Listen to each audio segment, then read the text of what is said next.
Welcome to another edition of Active Living. We are going to reverse roles today. I will be your host, Jim Roback, and we have our new traveling man, George Sinnott. So George, you just visited Latin America, and what country did you visit, and how did you select this country? Well, we actually went to Guatemala this time. We've done 3 Latin American, or I should say Central American trips in the last 3 years. The first one was to Costa Rica, and that was absolutely fantastic. Yes, it is. The second one was to the Canal Zone. Oh, Panama? Right. And the third one was to Guatemala.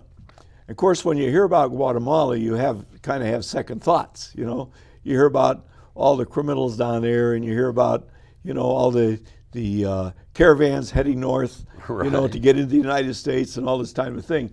So I was a little bit hesitant at first to, you know, to do it. But, you know, we traveled with this company called Caravan. Right, and I've heard them. Caravan does an absolutely fantastic job. We've taken them before to the Canadian Rockies, and we took them to Guatemala, to Costa Rica and to Panama, and it's absolutely fantastic. For $1,200, you get all your meals, you get first-class hotels. Yes. So we decided that we would do one more, which was the last one that they really do in South America, in the Central American region, and that's at Guatemala. So anyway, we looked at it and we said, hey, that looks pretty good. Let's give it a try, especially in the middle of the winter in Michigan when it's February and it's 5 above zero with 20-mile-an-hour winds. We said, this looks pretty good. So we started out anyway. We flew into Guatemala City, and the first thing we got there, it was kind of a surprise immediately because Guatemala City is at 5,000 feet. So at 5,000 feet, we said, you know, good thing we checked the weather before we went, because we all took long sleeve shirts and coats instead of going, you know, you're thinking about Central America and saying, yeah, it's going to be warm, you know, but it wasn't really warm. It was like in the high 60s, 70s most of the time. So, but it was great compared to Michigan. Certainly. But we stayed at a very nice hotel, Bartello Hotel in the middle of Guatemala City. And, you know, you hear a lot of stuff about being in the city, and it's probably not the safest place in the world, like any big city. That's true. It has its good areas and bad areas. And we were in a fairly good area. But even when you go to the supermarket, for example, you got to go and buy your beer and wine first. That's absolutely. First stop, right? So you go in there, and there are armed guards, you know, is that just right? to make sure that people don't steal things. So the culture is a little different down there. The culture is there is no welfare system. So if you're out of work, that's it. That's it. That's it. You got to rely on your relatives or whatever you can steal in order to make it. So from that point of view, it's a little bit different. Costa Rica was somewhat the same. So stay to good areas, you're fine. But well, I think it's like, you know, you go in the good areas and you don't go out at night, you know, in specific areas that are not bad. I mean, you stay to and know your surroundings, and you stay in pretty good shape with these trips. I mean, they do an excellent job of making sure you're safe. But the reason for our trip, well, one of the main reason is we wanted to discover a little bit more about the Mayan civilization that was there. And it was interesting because the first civilization that they found in the archaeological studies was they were there 15,000 years before Christ. Is that right? Oh, I didn't know that far back. Yeah. So, and they were hunters and gatherers at that point, but the culture kept getting better and better till about 3,500 BC, and they became more of a farming type of community. They actually started planting corn at about 3,500 BC, and they started forming, you know, little communities. And it became more of a community organization versus single people going out doing their thing and hunting. So we're like three or four different periods that the Mayans had there. The first period was from 15,000 BC to about 900 BC. 900. And then at that point, they started to form these larger cities. And we were lucky enough to visit 2 of the cities. One was probably just a fantastic city called Tikal. And Tikal had read about that. Had really not been discovered until almost 1900. It was a huge city that kept that had probably somewhere between 50,000 and 100,000 Mayans there. And what happened was they, they built these huge temples, and they had this huge infrastructure, even back at that point. And then from about 400 or 500 BC to about 700 or 800 AD, these structures were used heavily. They had a huge civilization, and at that point there were about a million Mayans in the Central American region, and Tikal being only one of the cities. One of the cities. So it was the main reason we went. Now, how do they find it? I mean, after all those years, it was in the jungle, and it was overrun by the jungle? Or it was overrun by the jungle. And someone discovered it? Yep. So it was a huge revelation, and after a few years, they finally built an airstrip in there, because it took weeks to get in there because it was so far into the jungle. But the first day we were there, we kind of saw the city. But the second day, we had a tour of the city, and they took us to some nice areas, and we actually saw some big old Spanish churches. Now, one of the things that happened is about 1500 BC or AD, the Spanish came in. Right. And the interesting thing about the Mayans was there were 22 different languages, and they couldn't talk to each other. The various communities couldn't talk to each other. And even the area that we visited, we were on a lake towards the end of our trip. It was interesting because there were 3 different Mayan languages surrounding that lake, and they couldn't talk to each other, only in Spanish. Spanish became the prevalent language, and it was basically forced on the Mayans. There were 2 things forced on the Mayans. One was the language, right, and the other one, guess what? Christianity or church. Religion. Religion, you yeah, got right, it. right. You got it. So that was kind of interesting. But the Spanish arrived at 1530 AD, and they basically conquered the Mayans. They were pretty nasty to the Mayans. I think it's the same thing like the Aztecs, and even in South America. I mean, they brought disease and all that, and I don't know if this is where you talk about the loss of the Mayan culture, the whole group of people disappeared. Yep. And I don't know what happened. I don't know if that's because of that. There's a lot of there's about 3 or 4 different theories on that. One is a major drought. Okay. Second one is that the Spanish brought a lot of disease, and a lot of them died. Right. It was disease. They just weren't accustomed to those types of germs, evidently. Right. So that was one of the theories, and of course, a war was another theory where they fought amongst each other. They had very powerful cities, and Tikal, for example, was actually taken over, or they were defeated by another stronger city. So that was kind of, like I say, it was kind of interesting.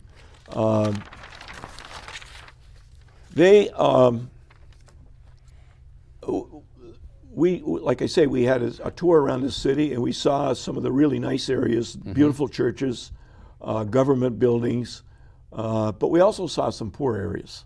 And as you look at the poor areas, you see a lot of small houses, a lot of them built out of tin and tin roofs and that type of thing, and a lot of razor wire. Oh, is that right? Oh yeah, you got to keep people out of your house. To protect their properties? And bars on the windows. Oh my goodness. So that was just the way of life down there. But the second day, of course, we stayed in a hotel overnight there in Guatemala City. But the second day, we actually drove out to a museum, and we saw an early archaeological museum with a lot of the artifacts that were there from the early times, and that was a really interesting tour. But then from there, we took a bus. We had a fairly long bus drive to get to Tikal. So on the way, we actually stopped at a place called Kuriga. Kuriga, right. And that's another Cariga Mayan area? was really interesting because it was a smaller Mayan city. Right. But they had these huge, huge stone sculptures that were probably 40 feet high, and they weighed tons. Well, almost like the Morai statues on Easter Islands, and these huge Exactly. stone faces. Yeah, okay. And they were heavily carved, and this is where the theory is that they invented their own alphabet in series of symbols. Oh my God! So they invented the calendar. They even way back they had their own calendar. They knew a lot about the stars and the movement of the planets and so on. But these huge rocks were fully carved. They had sacrifices there, human sacrifices. Oh, is that right? So they'd have it. Oh yeah. Oh, I didn't know the Mayans had that too. But there were stories about the various rulers that were all carved into these rocks. And the interesting thing was there was no metal or steel to carve the rocks. And don't ask me how they do it. I think they did it with harder rocks. Most of the carvings were in sandstone. In sandstone? So I think they used harder rocks to do all of the carvings. And they were very, very intricate. They got, symbols for just about anything you can imagine, which was really interesting.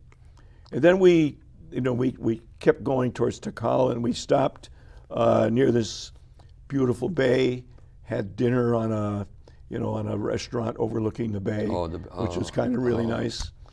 And then we proceeded on up to a town called Petinchel. Petinchel, okay. Petinchel. And another beautiful hotel. We had a very nice place to stay. We stayed in cabins with upstairs and downstairs, so we had two couples in each. Two couples. I say in each cabin. And again, a beautiful pool area and great food. You didn't forget to bring your swimming trunks, did you? Oh, I brought them. Okay, good. All right. We had great food, and that night they gave us a show. They had a dancing group of Mayans descendants come in and do a dance, and they did some dances for us, and they showed us some of their garb that they wear, the costumes and such. Yeah, costumes and dresses and so on.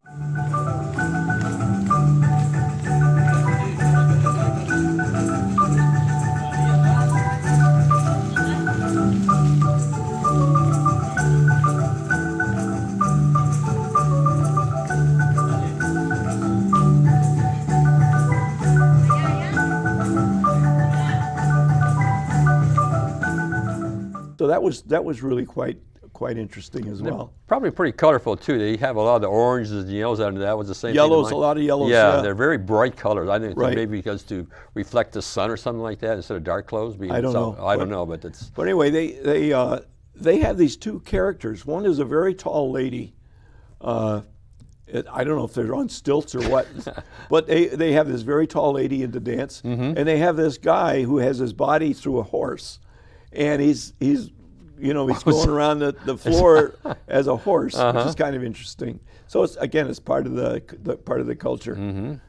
But then we stayed there that night, and the following day we actually went to Tikal. Oh, Tikal again. And it wasn't very far from where our hotel was. I see. And what a fantastic site! I mean, there's dozens of structures there. I mean, it's huge. It's a huge complex. And it's I don't know how many square acres it is, but it's got to be at least 30 or 40, 50 acres of, mostly of the huge. Well, they're like a pyramid almost. Yeah, right. And they honored their leaders at the time. So they have dozens of these huge architectural things. And again, what I'd like to do at this point is show a little video. Okay.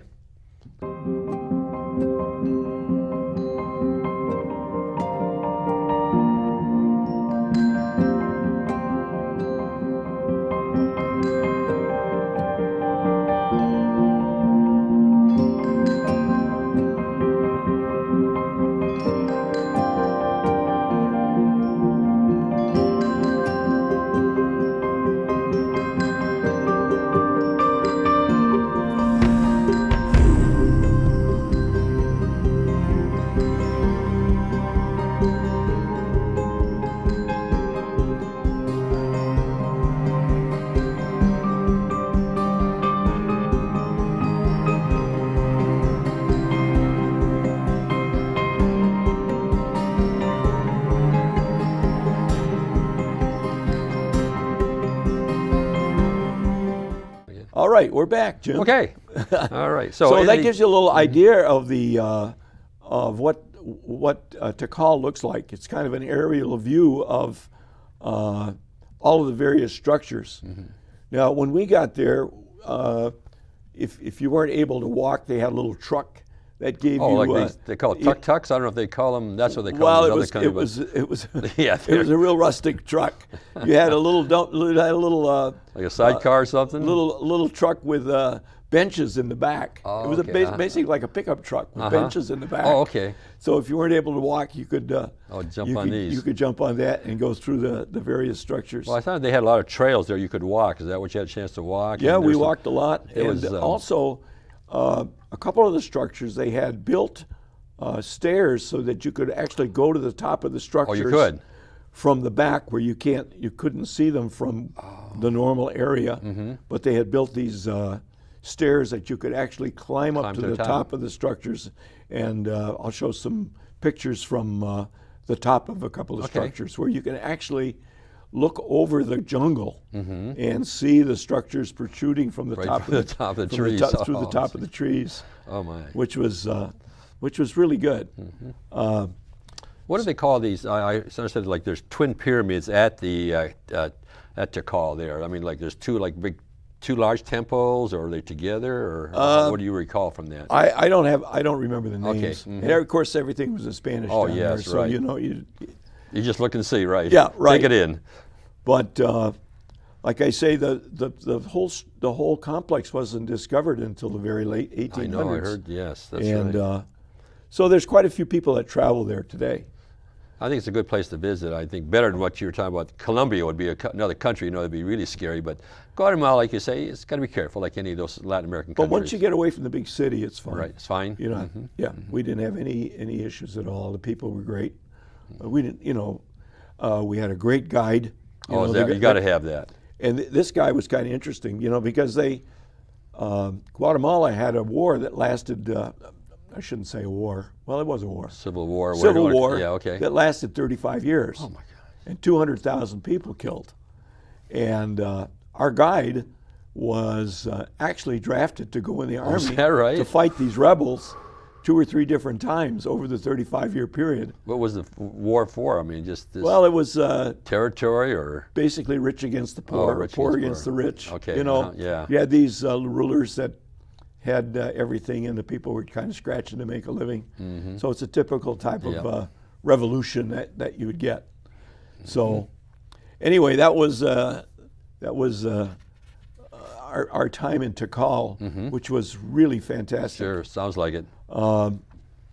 Then another long day on the bus, because it was like 7 hours to get to this place. So our bus ride goes back to Antigua. Antigua, okay. Antigua was the former capital of Guatemala until it was ruined by some earthquake, some volcanoes erupting and earthquakes. So, but it's been rebuilt. Rebuilt. And it's really, really a nice city. We had a very nice hotel, again, swimming pool, the whole thing. I got to say one thing about Caravan. The hotels are always first class. Yeah. They're always first class, and great meals there. Like I say, we were about 2 or 3 blocks from the central square of the town, so you could walk into town and see what was going on. And spend your money, buy souvenirs, right? Well, that was a bad thing about there. Oh, is that right? Yeah, because once you get out in the street, you got these street vendors, and they're like leeches. They hang on, they grab a hold of you. Oh, is that right? And they walk around with you all through the city. Oh, they yeah. won't let you go. Yeah, I know. So they want to sell you, a lot of clothing type items, and that type of thing.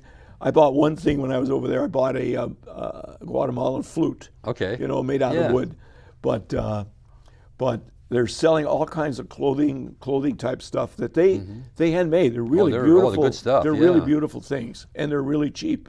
Oh. But my wife wanted to buy some stuff, but those little people are small. Oh, Buying people are short. I would say the average man is probably I don't know, 5'3" or 4" Yeah, maybe. right. And the women are Or shorter. even shorter, than that. yeah.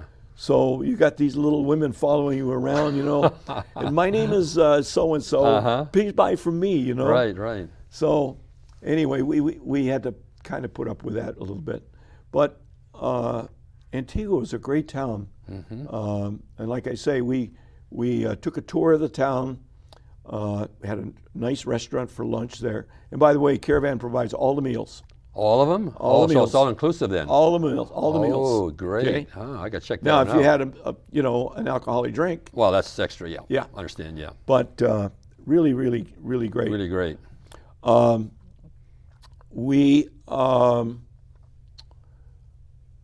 left the next day, and we went to a coffee plantation, which was kind of interesting. You see, the coffee plants and the beans and how they're grown, and then they had this huge big parking lot like structure with where they put the beans to dry. To dry out, in the sun. Yeah. They just lay them out in the sun. Yeah. And you get to, evidently, I don't know anything about coffee, but the coffee from Guatemala is supposed to be the best. The best, right?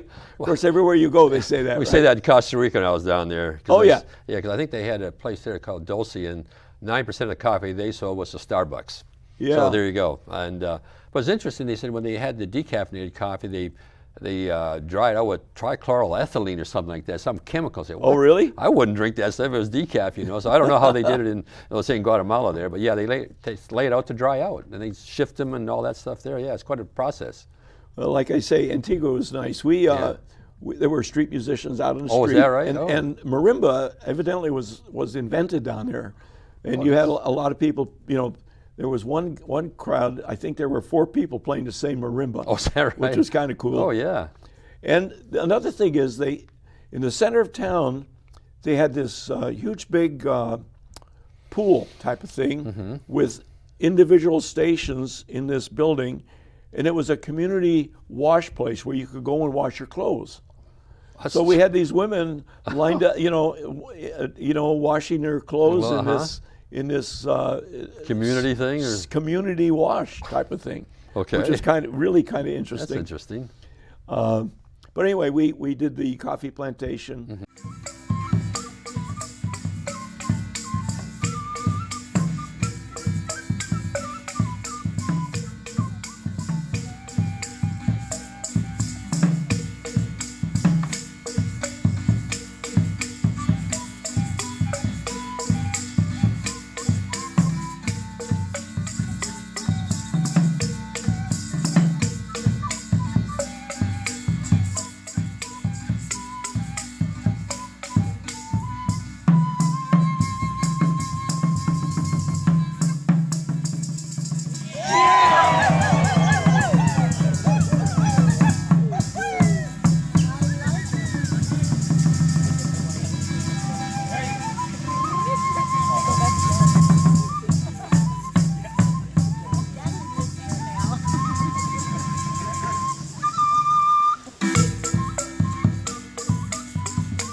Then we went to my absolute favorite place.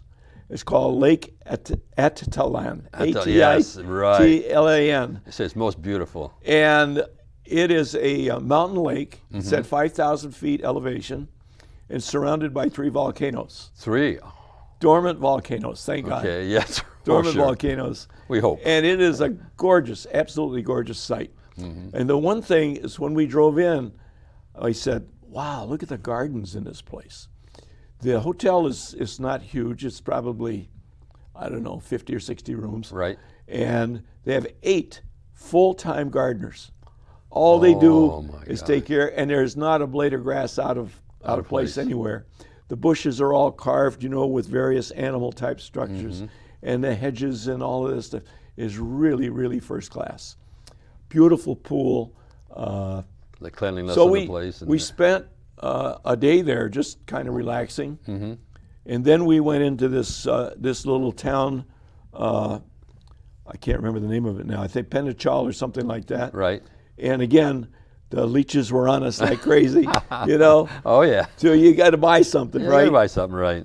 So, but we really liked the lake area. It was beautiful. Oh, it is. And one of the things we did there is they gave us a ride out on the lake. They had a boat, and they took us all out on the lake, and you could see the multi-million-dollar homes on the lake. On the lake? Oh. Built by, guess who? Rich Americans, right? Is that right? Rich Americans? Oh, yeah. And other right, countries sure. as well. But just absolutely gorgeous lake.